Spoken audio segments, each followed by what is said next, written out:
ترازو قائم کریں گے، تمہارے اعمال کو وزن کریں گے، گنیں گے نہیں۔ تو گویا کثرت اعمال کی بجائے حسن عمل کا تقاضا اسلام کر رہا ہے کہ جو کرو اس کی کوانٹٹی کم صحیح، اتنا ہی کرو جتنا پیارے نبی اور صحابہ نے کیا ہے، لیکن یہ دیکھو کہ تم السلام علیکم ورحمۃ اللہ وبرکاتہ۔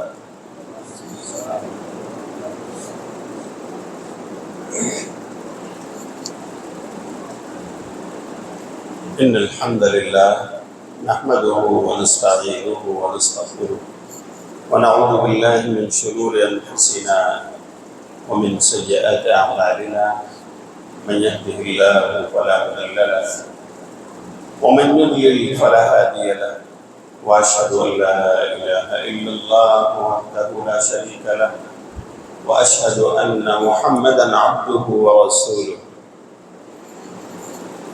يا أيها الذين آمنوا اتقوا الله حق تقاته ولا تموتن إلا وأنتم مسلمون۔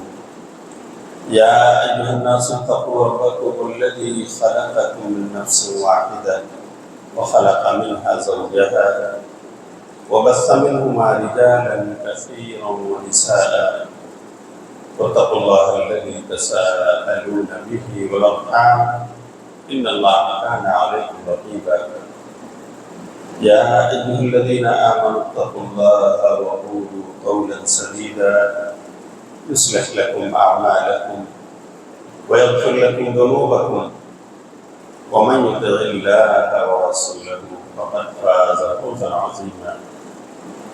أما بعد فإن خير الحديث كتاب الله، وخير الهدي هدي محمد صلى الله عليه وسلم، وشر الأمور محدثاتها، وكل محدثة بدعة، وكل بدعة ضلالة، وكل ضلالة في النار۔ قال الله تعالى في القرآن المجيد: أعوذ بالله من الشيطان الرجيم، بسم الله الرحمن الرحيم، الذي خلق الموت والحياة ليبلوكم أيكم أحسن عملا۔ سبحانك لا علم لنا إلا ما علمتنا إنك أنت العليم الحكيم۔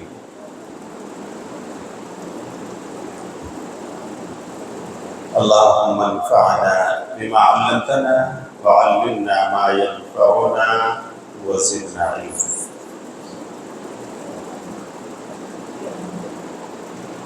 محترم حاضرین مسجد، دینی بھائیوں، قابل قدر بزرگوں، نوجوانوں، پیارے بچوں، اور مسجد محسن بالاپور کے گود میں بیٹھ کر یہ درس سماعت فرمانے والی تمام پردہ نشین ماں و بہن، اللہ کا شکر و احسان ہے کہ اس کی توفیق سے پچھلے سالوں کی طرح اس سال بھی حیدرآباد کا یہ مختصر سا دورہ عشر اخیر میں ترتیب پایا، اور میں آج غالباً پہلی بار مسجد محسن اہل شوکت میں اپنے اہل ایمان بھائی اور بہنوں کے بیچ میں، اللہ تعالیٰ مجھے آج کا جو موضوع ہے اسے کتاب و سنت کی روشنی میں بیان کرنا، مجھے اور آپ سب کو اس کے تقاضے پر عمل کی توفیق عطا کرنا۔ بعد بے شمار صلاۃ و درود نازل ہو نبی خدا رسول مصطفیٰ حضرت محمد رسول اللہ صلی اللہ علیہ وسلم پر، جن کے ذریعے سے ہمیں قرآن جیسی کتاب ہدایت ملی، رمضان جیسا مبارک مہینہ ملا، کروڑا صلاۃ و درود نازل ہوں آپ پر۔ اللہم صلی علی محمد وعلی آل محمد کما صلیت علی ابراہیم وعلی آل ابراہیم انک حمید مجید۔ اللہم بارک علی محمد وعلی آل محمد کما بارکت علی ابراہیم وعلی آل ابراہیم انک حمید مجید۔ میں اس موقع پر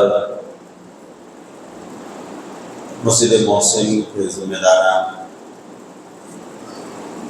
اور تمام ٹرسٹیان کا بھی شکر گزار کہ ان کی اجازت سے یہ پروگرام ترتیب پایا ہے، اور اس میں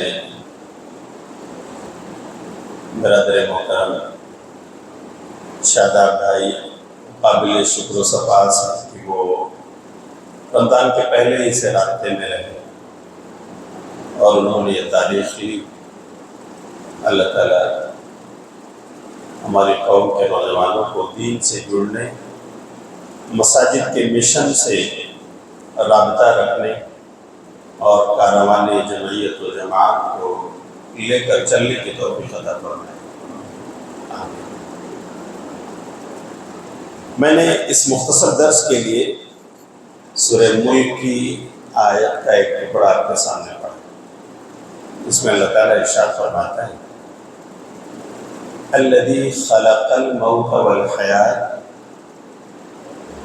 کہ وہ اللہ ہے جس نے موت اور زندگی کو پیدا کیا،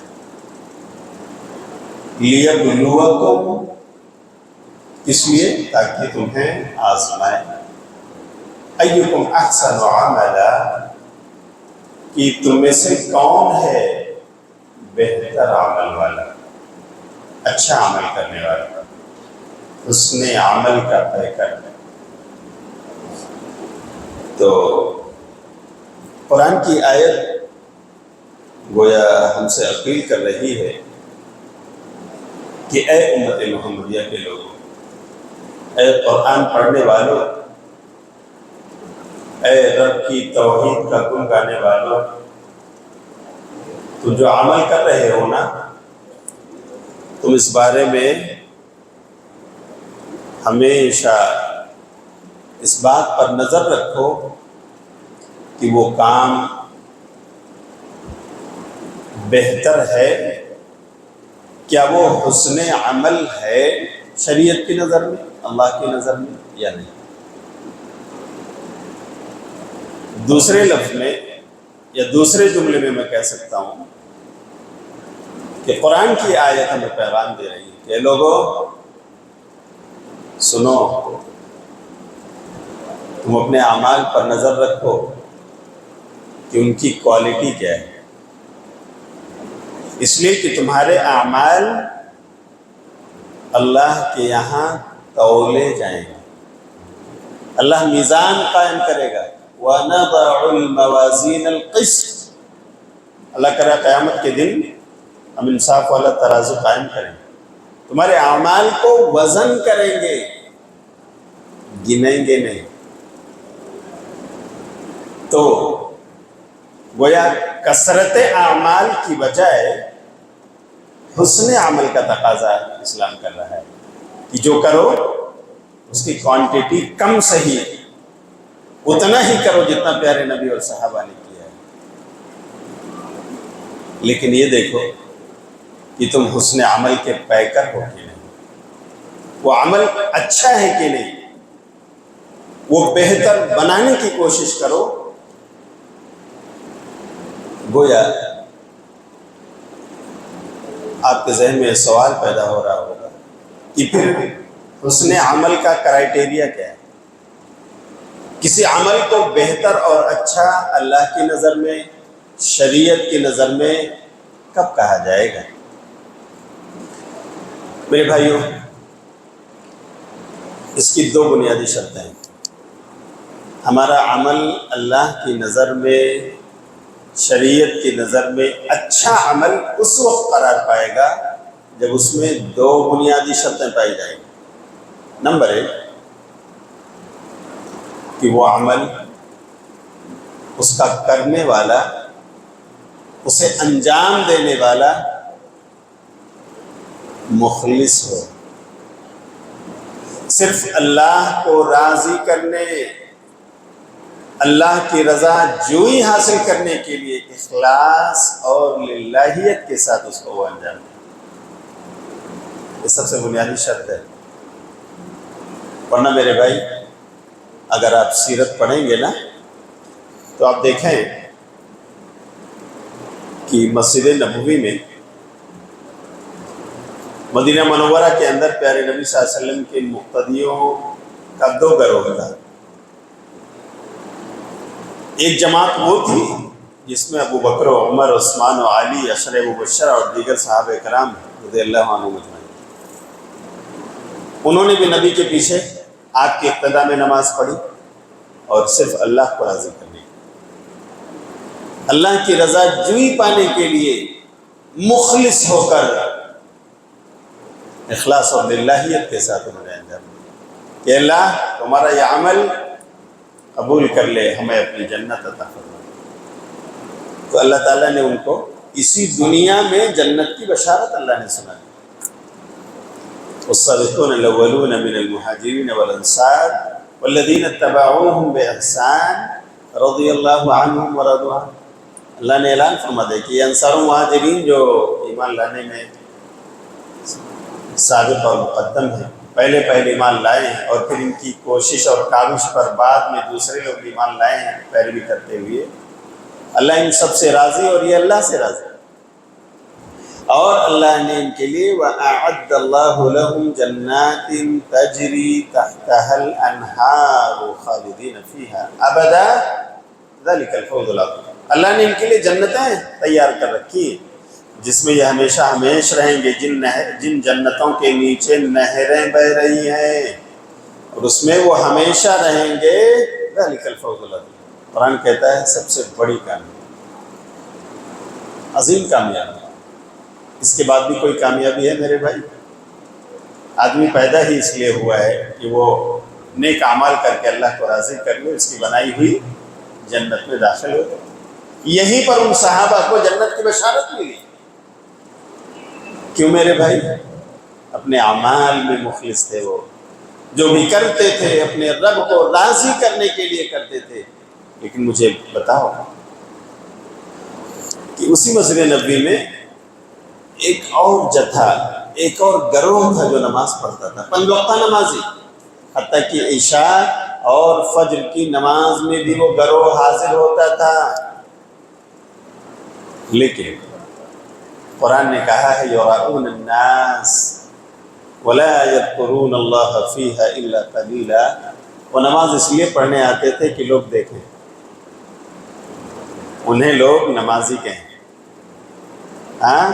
لوگوں کو دکھانے کے لیے وہ آ رہے تھے، اور اپنی نمازوں میں اللہ کا ذکر نہیں کرتے مگر تھوڑا۔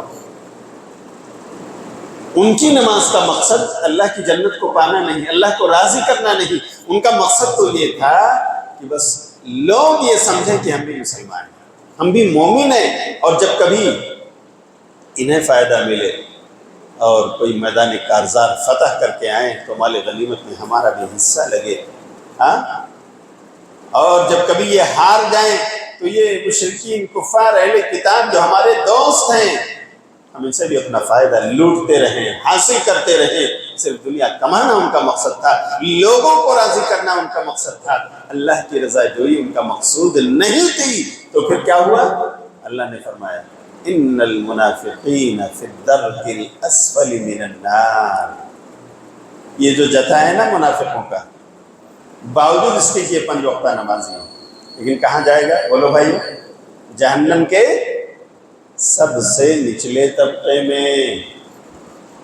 قرآن کی گواہی، آپ دیکھیں عمل ایک، ڈیڈ ایک، لیکن رزلٹ الگ الگ۔ What is the difference? سوال یہ ہے ایسا کیوں ہے؟ وہی امام، وہی مسجد، وہی عمل، ایک گروہ، ایک جماعت جب اسے انجام دے رہی ہے تو جنت کی بشارت اسی دنیا میں، اور دوسری جماعت اسے انجام دے رہی ہے تو اس کو جہنم کی وعید، اور جہنم کا سب سے نچلا طبقہ اسے ملے گا، اس کی وعید اللہ نے سنائی ہے۔ میرے بھائیوں، کیوں آتی؟ کیا وجہ؟ کیونکہ ان کے یہاں، بولو، ان کے عمل میں اخلاص تھا، للہیت تھی، ریاکاری تھی، دکھاوا تھا، شوبازی تھی، لوگوں کی واہی لوٹنا تھا، اس لیے ان کے اعمال برباد ہو گئے۔ آپ دیکھیں اللہ رب العالمین اپنے مخلص بندوں کے اعمال کو کتنا باوزن بنا دیتا ہے، ہاں؟ اور جب اسی میں ریاکاری آ جائے تو ہوا منصورہ اللہ تعالیٰ کر دیتا ہے، ہاں؟ ہواؤں میں اڑنے والے پتنگوں کی طرح اسے بنا دیتا ہے۔ تو میرے بھائیو، ہمیشہ ہماری نظر اس پر رہنی چاہیے۔ اسی لیے آپ دیکھیں مسجد بنانا کتنا اچھا کام ہے۔ من بنا للہ مسجدا بنا اللہ لہ بیتا فی الجنہ، اللہ کے لیے جو مسجد بنائے گا اللہ اس کے لیے جنت میں گھر بنائے گا، ہاں؟ پیارے نبی نے مسجد نبی بنائی، صحابہ نے مل کر بنایا، مسجد قباء آپ نے بنوائی، صحابہ نے مل کر بنایا، ہاں؟ اور بہت ساری مساجد، اور آج تک نبی کا یہ فرمان، اس کا اعلان کیا جاتا رہا، لوگوں مسجدیں بنانے میں حصہ لو، اپنا محل اللہ کے یہاں بک کر لو۔ لیکن میرے بھائی، اسی مدینے کے اندر اسی جماعت نے ایک مسجد بنائی الگ سے، مسجد نبی کے علاوہ، اور اللہ رب العالمین نے کیا کہا؟ مسجدا ضرارا، ہاں؟ یہ مسجد ضرار ہے، سنا ہے میرے بھائی آپ نے نا، قرآن میں پڑھا ہے آپ نے؟ یہ وہ مسجد ہے جس کا مقصد مسلمانوں کی جماعت کو نقصان پہنچانا ہے، ان کے شیرازہ بندی کو بکھیرنا ہے، تفریق کرنا ہے۔ قرآن نے کہا بیٹھ کر پلاننگ اور سازشیں کرنی ہے، تو اس وجہ سے ان کا یہ عمل بھی بیکار، بجائے اس کے کہ اس کا ثواب ملتا، الٹا وہ چیز ان کے لیے وبال جان بن گئی، اور اللہ رب العالمین نے حکم دیا کہ اسے توڑ دیا جائے، اس کا مقصد نیک نہیں ہے، یہ لوگ مخلص نہیں ہیں، مسجد زراعت کو ڈھا دیا گیا میرے بھائی۔ تو ہمیں اپنے اعمال پر نظر رکھنی ہے، ہم جو کر رہے ہیں کیا صرف کر لینا کافی ہے؟ اللہ کی بارگاہ میں قبولیت کا پا لینا اصل کامیابی ہے، ہاں؟ تو آپ دیکھیں کہ کبھی کبھار نبی صلی اللہ علیہ وسلم صدقے کا اعلان فرماتے ہیں۔ ایک بار آپ نے صدقے کے بارے میں صحابہ کرام کو ابھارا، میرے صحابہ لا کر جمع کرو، ہمیں میدان کارزار کے لیے مجاہدین کو بھیجنا ہے۔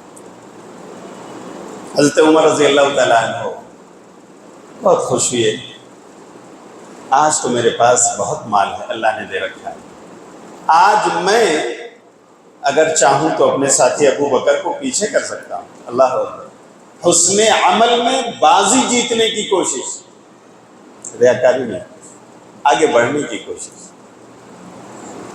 گئے اور اپنے گوڈاؤن سے آدھا مال لوٹ کرا کر لے آئے، کہا اللہ کے رسول اسے قبول کر لیں۔ پیارے نبی نے پوچھا وما بقیت لأہلک یا عمر، اپنے اہل و عیال کے لیے کیا چھوڑ کر آئے؟ ابقیت مثلہ یا رسول اللہ، اللہ کے رسول جتنا لایا ہوں اتنا ہی چھوڑ کر آیا ہوں، یعنی 50% لے کر آ گیا، لیکن وہ 50% بھی بہت تھا کوانٹٹی۔ اتنے میں صدیق ابو بکر صدیق رضی اللہ تعالیٰ عنہ چلے آ رہے ہیں، بکل ما عندہ، ان کے پاس جو کچھ تھا سب سمیٹ کر لے آئے۔ اللہ کے رسول قبول کر لیجیے۔ وما بقیت لأہلک یا ابا بکر، ابو بکر آپ اپنے اہل و عیال کے لیے کیا چھوڑ کر آئے ہیں؟ ابقیت لہم اللہ ورسولہ، پیارے رسول میں تو ان کے لیے اللہ اس کے رسول کا نام چھوڑ کر آیا، جو میرے پاس تھا سب لے آئے۔ اللہ، محدثین نے لکھا ہے کہ کوانٹٹی وائز دیکھا جائے تو عمر رضی اللہ تعالیٰ عنہ ان کا جو مال تھا وہ زیادہ تھا، لیکن پرسنٹ وائز دیکھا جائے تو وہ 50% تھا، آدھا لائے تھے آدھا چھوڑ کر آئے۔ اور ابو بکر رضی اللہ تعالیٰ عنہ کا مال کوانٹیٹی وائز کم تھا، حضرت عمر کے مال کا مقابلہ نہیں تھا اس میں، لیکن پرسنٹیج وائز دیکھا جائے تو کتنا تھا بولو بھائیو؟ 100%، 100% لے کر آئے، سبحان اللہ۔ لیکن وہ اللہ کے مخلص بندے تھے۔ عمر رضی اللہ تعالیٰ عنہ کہتے ہیں واللہ لا اسبقہ الی شیء ابدا، آج میں اپنے بھائی ابو بکر کو پیچھے نہیں کر سکا، میں 50% لایا ہوں، میرے بھائی 100% لے کر آ گئے، 100% لے کر آ گئے۔ آج کے بعد میں ابو بکر کو کمی نہیں پیچھے کر سکتا، پاسبل ہی نہیں۔ اللہ اکبر۔ تو میرے بھائیوں، حسن عمل میں صحابہ کرام آگے بڑھتے، ریاکاری میں نہیں، شوبازی میں نہیں، ہاں بس ان کی دعا ہوتی تھی ربنا تقبل منا انک انت السمیع العلیم۔ ابراہیم اور اسماعیل نے جو دعا مانگی تھی وہ اصحاب رسول کی دعا ہوتی تھی، اللہ تو اپنے خاص فضل و کرم سے اسے قبول فرما لے، ہمیں اپنی جنت نواز دے۔ تو میرے بھائیو، یہ بنیادی شرط ہے، ہمارا عمل اس وقت حسن عمل ہوگا جب اس میں کیا ہو، بولو اخلاص اور للہ، اللہ کے لیے ہم کریں۔ اب دیکھیں، ایک نمازی آتا ہے نماز پڑھنے، وہ اللہ کا ذکر و اذکار کرنے کے لیے اپنی انگلیوں پر گنتا ہے، جیسے پیارے نبی نے گنا، داہنے ہاتھ کی انگلیوں پر تسبیح پڑھتا ہے، زبان چلتی ہے اور اس کی انگلیاں گن لیتی ہیں، کسی کو کوئی پتہ نہیں۔ ایک دوسرا انسان وہ اپنے گھر سے ایک لمبی سی تسبیح اٹھاتا ہے، تسبیح کے دانے، اور جھلاتے ہوئے مسجد آتا ہے، ہاں اس کے بعد مسجد سے نکلتا ہے، اپنے گاؤں کے گلی کوچے میں سیر کرتے ہوئے، اپنی تسبیح جھلاتے ہوئے، ہاں لوگوں کو دکھاتے ہوئے گھوم رہا ہے، شیطان کو موقع دے رہا ہے کہ شیطان ورغلائے کہ لوگ تجھے دیکھ رہے ہیں، ہاں بہت اللہ کا ذکر کرنے والے آپ ہیں، بڑے نیک انسان آپ ہیں، ہاں عمل وہی ایک ہے۔ اللہ کا ایک بندہ یہاں اپنے اللہ کے گھر میں سنت رسول کے مطابق انجام دے رہا ہے، اور اپنی دکان میں بیٹھ کر بھی شاید وہ یہ اللہ کی تسبیح کر رہا ہے، راستے میں گزرتے ہوئے بھی ممکن ہے اس کی زبان چالو ہو لیکن کسی کو پتہ نہ ہو، لیکن دوسرا انسان بھی وہی عمل کر رہا ہے، لیکن اس کا انداز کیا ہے، وہ تسبیح کے دانے سارے لوگ دیکھ رہے ہیں، شیطان کو موقع مل رہا ہے کہ لو بڑا اچھا، بڑا بھلا منش تمہیں سمجھ رہے ہیں، ہاں آگے بڑھو، کرتے جاؤ۔ میرے بھائی، ہو سکتا ہے وہ ہزاروں مرتبہ اپنے گاؤں کھیڑے میں گزرتے ہوئے، گلی کوچوں میں، راستے میں، ہاں تسبیحاں بھانجتے ہوئے ہزاروں مرتبہ اس نے ہو سکتا ہے گن لیا، اور اس نے ہو سکتا ہے 100 مرتبہ ہی گنا ہو، جو اپنی انگلیوں پر گنتا ہے، خاموشی کے ساتھ یہ عمل انجام دیتا ہے، کسی کو دکھاتا نہیں کہ میرے پاس بھی تسبیح ہے۔ مجھے بتاؤ، اللہ کی نگاہ میں ویلیو کس کا ہے؟ اللہ اعمال کو وزن کرے گا، بولو بھائیو، یہ خاموشی کے ساتھ انجام دینے والا بندہ، اس کے عمل کا ویلیو ہے، یا وہ جو اپنی تسبیحات کو لوگوں کے سامنے، ان کی نظروں کے سامنے گھماتا ہوا پھر رہا ہے، وہ باوزن ہے؟ بولو کون ہے؟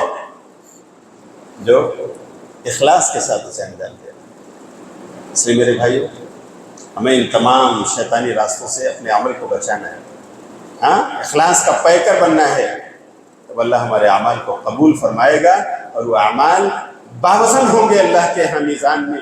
کئی مرتبہ ایسا ہوا کہ لوگ اپنا صدقہ و خیرات لے کر آئے، ہاں زر و جواہرات لے کر آئے، درہم و دینار لے کر آئے، اور کوئی صحابی رسول اس کے پاس نہیں تھا، تو رات بھر جا کر اس نے مزدوری کی، باغ کی سینچائی کی، رات کی نیند قربان کر کے، اور تھوڑی سی کھجوریں مزدوری میں پا کر پیارے رسول کے پاس حاضر ہو گئے۔ اللہ کے رسول، یہ میرے پاس ہے، آپ قبول کر لیجئے، میں آپ کے مجاہدین کے لیے لے کر آیا ہوں۔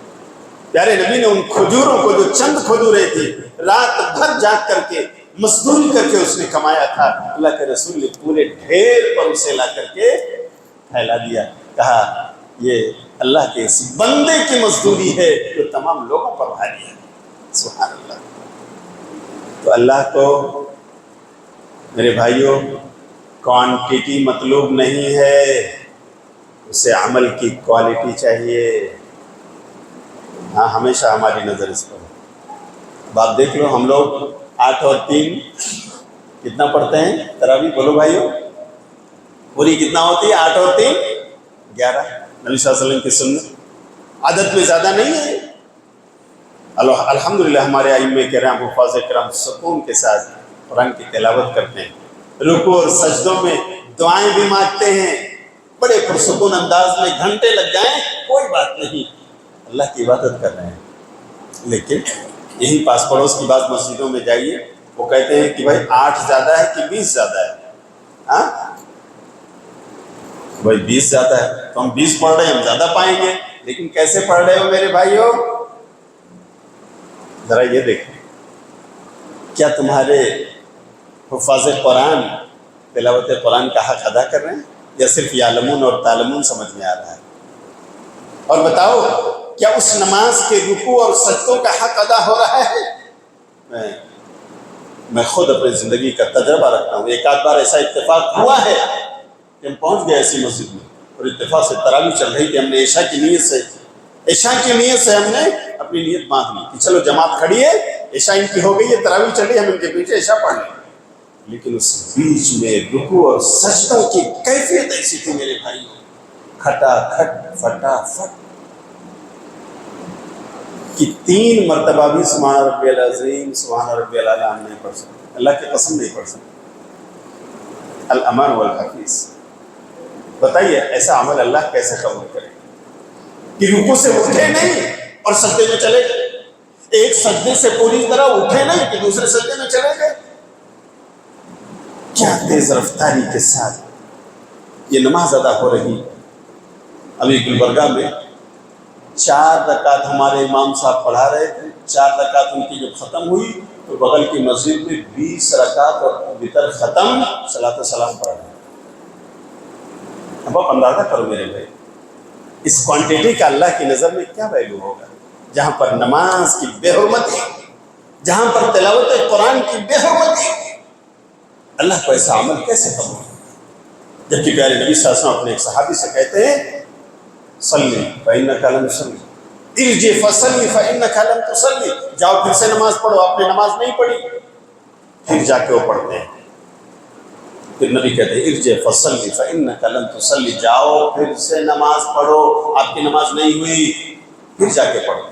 تیسری بار بھی نبی صلی اللہ علیہ وسلم ٹوکتے ہیں جاؤ پھر سے پڑھو، آپ کی نماز نہیں ہوئی. کہتے ہیں اللہ کے رسول کیسے پڑھوں بتا دیجیے. تو بہر نبی صلی اللہ علیہ وسلم ان کو باقاعدہ بٹھا کر سمجھاتے ہیں، قیام کرو سکون کے ساتھ پڑھو، رکوع میں جاؤ بالکل اعتدال کے ساتھ رکوع کرو. سکون اور اطمینان کا نام ہے نماز. رکوع سے اٹھو اس طرح سے کھڑے ہو جاؤ کہ تمام ہڈیاں اپنی اپنی جگہوں پر آ جائیں، دعا پڑھو اور سکون کے ساتھ پھر سجدے میں جاؤ. سجدہ کرو تو بالکل اطمینان اور اعتدال کے ساتھ سجدہ کرو، دعائیں پڑھو، دعا مانگو. سجدے سے اٹھو تو اٹھ کر کے بیٹھو، سکون کے ساتھ بیٹھو دوسرا سجدہ کرنے سے پہلے، اور پھر دوسرا سجدہ کرو. نبی صلی اللہ علیہ وسلم نے ایک ایک رکن کے بارے میں، ایک ایک پورشن کے بارے میں اطمینان اور سکون کا مظاہرہ کرنے کی دعوت دی، اور آپ نے سکھایا کہ نماز ایسے پڑھی جاتی ہے. نماز سکون کا نام ہے. لیکن آج اللہ اکبر تراویح کے نام پر، 20 رکعت کے نام پر کس طرح سے میرے بھائیو اللہ کی نماز کا مذاق، اللہ کے قرآن کی تلاوت کا مذاق. بتاؤ کیا یہ حق ادا ہو رہا ہے؟ نہیں. یقیناً کوانٹٹی زیادہ ہے لیکن کوالٹی بھی ہے کیا؟ بولو بھائی. اس لیے ہمیشہ نظر رکھیے اللہ کے یہاں ایسا عمل قبول نہیں ہو. اور پھر بات آ گئی ہے تو بتا دوں کیا واقعی 20 رکعت اس کا ثبوت ہے؟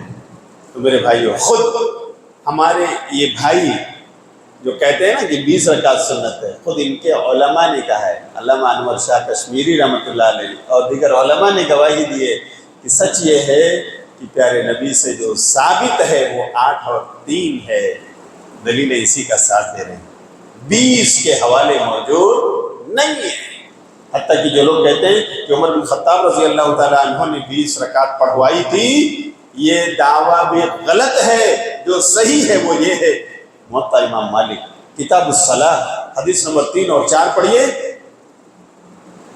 امر عمر بن الخطاب رضی اللہ تعالیٰ عنہ ابی بن کعب وتمیم الداری ان یقوم للناس ب11 رکعہ، صحیح روایت، رواہ الامام مالک فی موطا بسند صحیح، کہ عمر رضی اللہ تعالیٰ عنہ نے اپنے ساتھی ابی بن کعب کو اور تمیم داری کو، جو دونوں حافظ قرآن ہیں، انہیں آپ نے حکم دیا کہ آپ لوگوں کو تراویح اور قیام اللیل پڑھاؤ۔ کتنی رکعت؟ 11 رکعت۔ 10 کا مطلب 10 اور 11 کا مطلب 1، تو 10 اور 1 کیا ہوا ہمارے بھائی؟ کتنا ہوا؟ بولو 11 رکعت۔ یہ ہے صحیح روایت جو عمر بن خطاب رضی اللہ تعالیٰ عنہ کا عمل ہے۔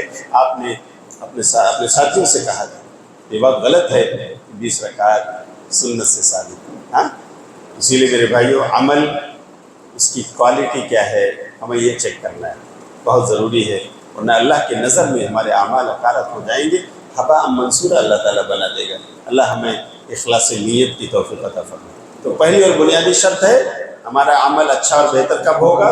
جب ہمارے اندر کیا ہوگا؟ بولو، اخلاص اور کیا ہوگی؟ للہیت، اخلاص اور للہیت۔ اسی کی ٹریننگ دینے کے لیے رمضان آیا ہے۔ اللہ رب العالمین اسی کی تربیت دینے کے لیے اس نے ہمیں روزہ عطا فرمایا ہے، ہاں، تاکہ بندوں کے اخلاص میں اضافہ ہو، تقوی میں اضافہ ہو، بندے متقی بن جائیں۔ آپ دیکھیں